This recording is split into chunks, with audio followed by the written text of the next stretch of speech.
first of all, for people who, I don't know, have been on another planet for the last 7 days, it started off with Fury pulling out of the fight on the February the 17th date in Riyadh, suffering a nasty cut on his right eyelid, just above the right eye, in a sparring session, one of his last sparring sessions, we assume.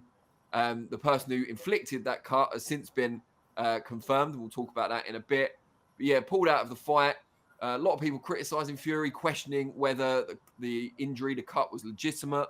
A lot of people within the boxing fraternity stuck up for Fury. You can see a collection of those on our channel at the moment. And then swiftly, perhaps in part because of the negative publicity, swiftly, Turki Al-Sheikh got his ducks in a row, as he's prone to do, and reorganised the fight, sent out a rescheduled date, got them both on Ariel Helwani's show on YouTube. You can have a look at that if you want. Not now, obviously, don't leave us.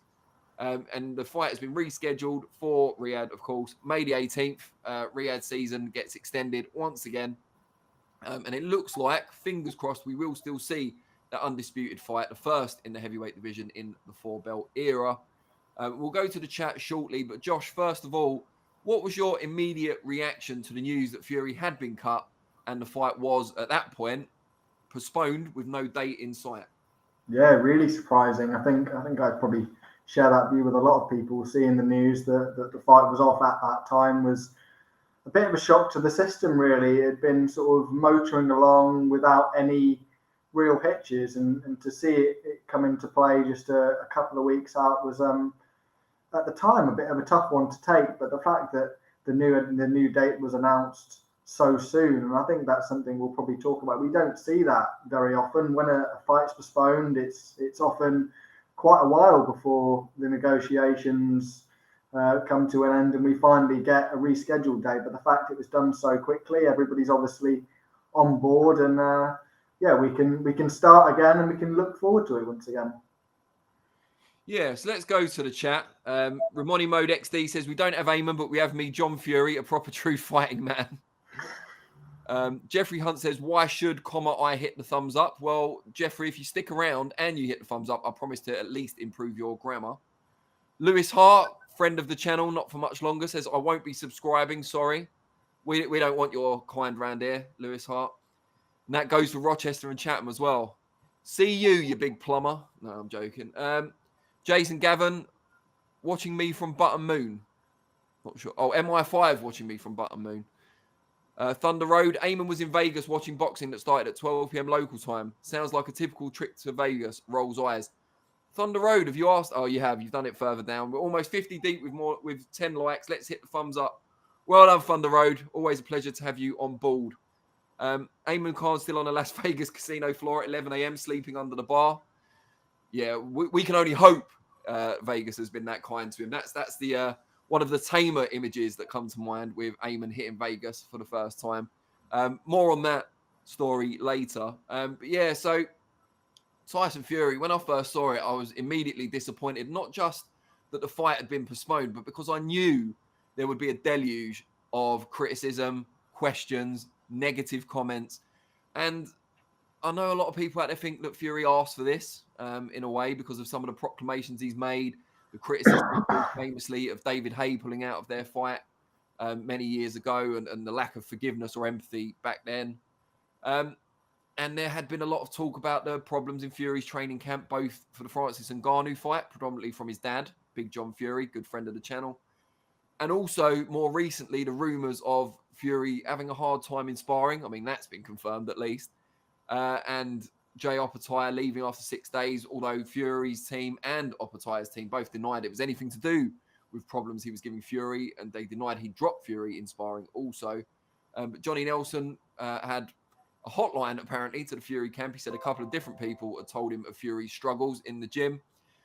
We'll probably never know exactly what went on in that side. But because of a lot of that history, perhaps it wasn't a great surprise when a lot of people out there were criticising, even when video footage was released of the apparent moment when Fury sustained the cut, his sparring partner catching him, it seemed, at least on initial view, with a big left hook and splitting that eye open. But then it seemed also to other people who watched it, perhaps that the sparring partner had followed through with the elbow and caught Fury that way and opened him up. the more skeptical among you, the more conspiracy theorists, or conspiracy theorists, as we called it on another video, a bit clunkily, if you ask me, and it was me that came up with it, said that maybe Fury had done it to himself, or he'd somehow enticed the sparring partner to do it because he wasn't ready for Usyk at that moment in time. Others said he'll never be ready for Usyk, so we shouldn't expect the fight to be rescheduled. Perhaps they ate a bit of humble pie a couple of days later when the fight was indeed reset for May the 18th. But I think the people that are Fury detractors are at this point, there's no way back for them. I don't think they're ever going to believe a word that comes out of Tyson's mouth. For my part, I believe these things happen. I've seen them happen before. Both actually literally seen them happen, and also heard about them happening plenty of times. People getting injured, cut, hurt in sparring towards the end of camp. I know people saying, well, why is he having such a hard sparring session so close to the fight? I think that's pretty common. Not in the final week, of course. That's your tapering off week. But usually you have your toughest spars with about 2-3 weeks to go to make sure you're real fight sharp for when you need to be. So I can understand why people doubt Fury, but I'm not one of them, I suppose. What's your thoughts on it, Josh, particularly some of the criticisms Fury's received in the last few days? Yeah, there's been a lot of criticism on social media in particular, hasn't there? And I'm not someone that looks at that and particularly believes what people are saying. He suffered a cut in what will be probably one of the biggest fights, if not the biggest fight of his career, and I don't really see any reason why he would want to, and I think that's one of the main words, want to get out of that. It's a huge payday, it's a chance for undisputed, and yeah, why would he want to get away from that? I really can't see the reasons why he would want to. And you say about people eating that, having their humble pie, and very much so with it being reorganized and rescheduled just a couple of days later. So I'm not someone that believes any of those rumors. You could say rumors, probably not the right word, but no, not for me. Good enough for Fleetwood Mac. Do carry on. No, just not for me, Danny.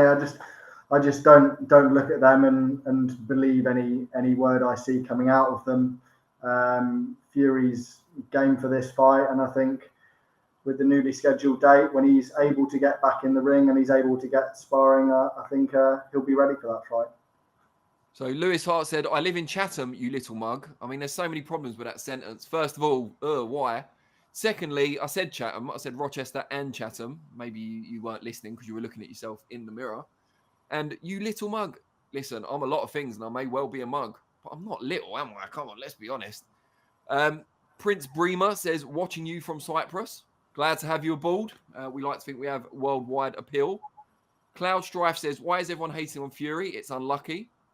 Ramoni Mode XD, the fact people think Fury cut himself is deluded. Well, it's funny you should mention that, Ramoni Mode XD, because we're just about to put up a poll asking the question, Fury's cut? ? And that is cut. Let's make sure we get that right.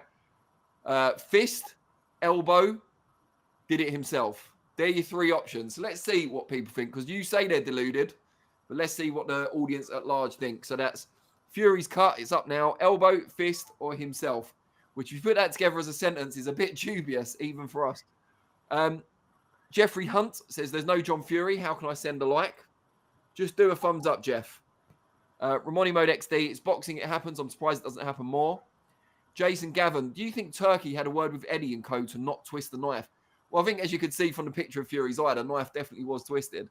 It always reminds me of Face Off. If you've ever seen that movie with John Travolta and Nick Cage, where he says, whenever you stab someone, you've got to twist the knife so the wound won't close. That's always stayed with me. I haven't stabbed anyone since, but you never know. Jason Gavin, yeah, I mean, I don't think Turkey needs to have a word with Eddie and co not to twist the knife. I think it's kind of unsaid, but they know. Because they're all working together at the moment. We're going to be talking about the Matchroom versus Queensbury card in a bit. And I think they know they've all got to play nice at the moment. It was almost immediate.